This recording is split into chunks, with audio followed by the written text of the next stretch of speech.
So I just shook it and it all came out. Now I've got to get it all back in and put it in this sort of end up like that. That will be a challenge. Getting it all back in. That is, it was easy enough getting it out, getting it back in. And putting it like that, putting the pins in, but it's in the bottle. Well, that's going to take a bit of thinking. That's going to take a bit of thinking. Might have to melt the bottle, form it, remould it. So I'm still trying to solve this. I think I've got everything back in, but I need to shake that bolt to get back into the hole. The other thing that I could do is to get some sort of instrument, pipe cleaner or some wire or something, and try and feed it back in that way, or a magnet even. But if I do get it in, I'll be sure to show you that I get all the pin and the bolt back through the dowel. Thanks, quite a puzzle. Good one. Well, to get them out, I shook them loose. I shook the dowel and the pin out, and then everything came out, the pin and the bolt. But to get it back in, I could, if they come out, they could go back in. But to get them in, it'd probably be easier to put something down there to manipulate it in, or if they're magnetic. That's got me thinking. So in using a powerful magnet, I've got the bolt in line with the top hole. You might just be able to see that. That's not, yeah, that's a better one. So I'm going to try and get that to go right through. Then I've just got the bottom cotter pin to put in. So I had a powerful magnet at hand. I've got the top bolt in. Now I just need to get that crooked pin, this bent pin, into the bottom hole. I'll try to use a cable tie to manipulate it in. The magnet, I'll give it another shot. So, a bit of a problem, because there's bolts in now, maybe I should have put it on second, there's not going to be enough clearance at this angle for that to go into the bottom hole. So what I might need to do now is just take this bolt back out again. So this could actually, the peg could go, the dowel could go further up to allow more clearance for this to go in, because as it goes further up I could angle it over to that way, but this bolt's stopping it. I put the bolt in maybe too soon. I don't think there is enough clearance for the pin to go into the bottom one. You can see that's right up against the corner. That's up as far as it goes. That's as far that way as it goes, and even, well, it's going a little bit more, but I still don't think there'll be enough at that angle for that pin to go into that hole.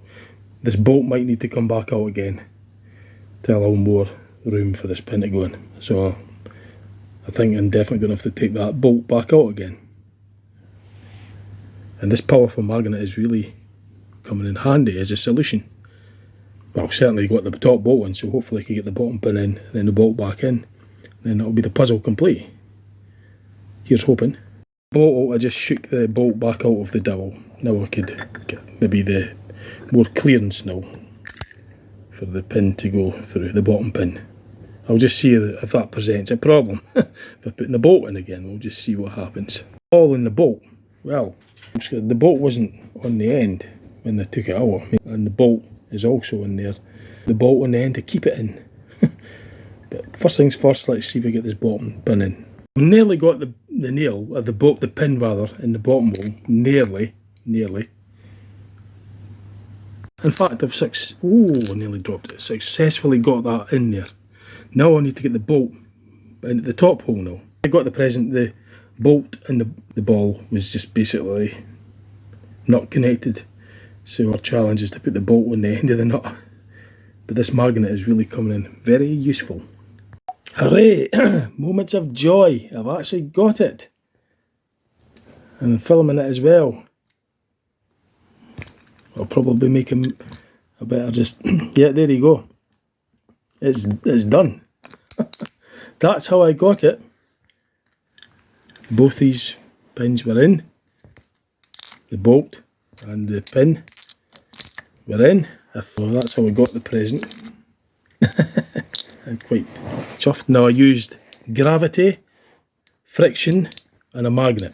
So I had to use gravity for the bolt to fall through, as well as manipulation with the magnet, and friction with the side of the bottle and the dowel, you know, to just manoeuvre it in, to manipulate it in.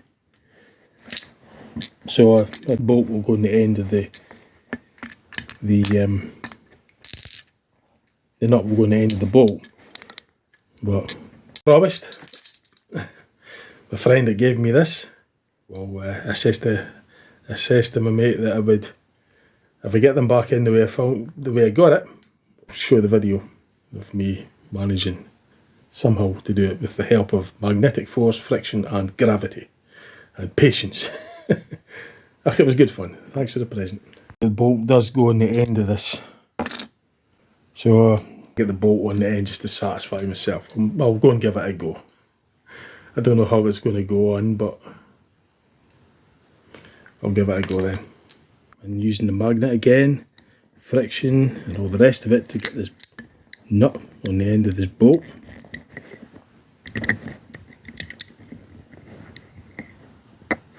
So I might do with a bit of gravity now.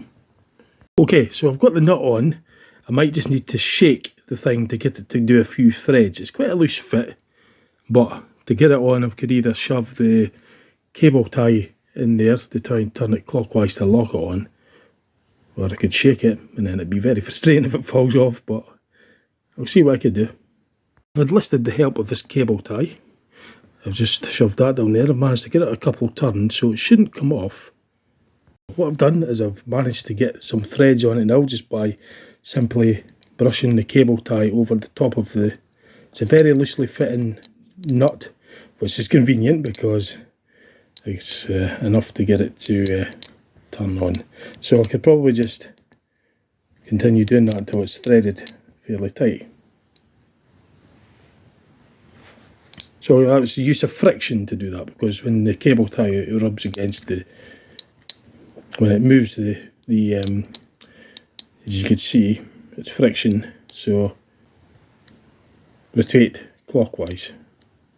What I'm doing is I'm running the cable tie across the bottom of the bolt, or the lock nut rather. It's basically rotating as the cable tie goes along. I'm not able to really demonstrate too well at the moment because I'm not on the phone, but when I'm pushing the cable tie past the bolt, the nut rather, it's causing it to turn as I like a sort of conveyor belt. It's not very easy to demonstrate at the moment, but the idea is to for it to turn as I'm pushing the cable tie through past the bottom of it. Okay, so I've managed to get some more threads on it. I just used the cable tie to push at the bottom edge corner of the hexagonal flat on the bolt so that it's turning clockwise. So I'm quite happy with that. I've done it. Took us about, I'll check the files to see how long it took us. 11:34. Took me 2 hours, just an hour and 3/4 to unbox the present, and the first file was done. But I mean, I wasn't sitting that comfortably, or all the excuses, but anyway, I've done it.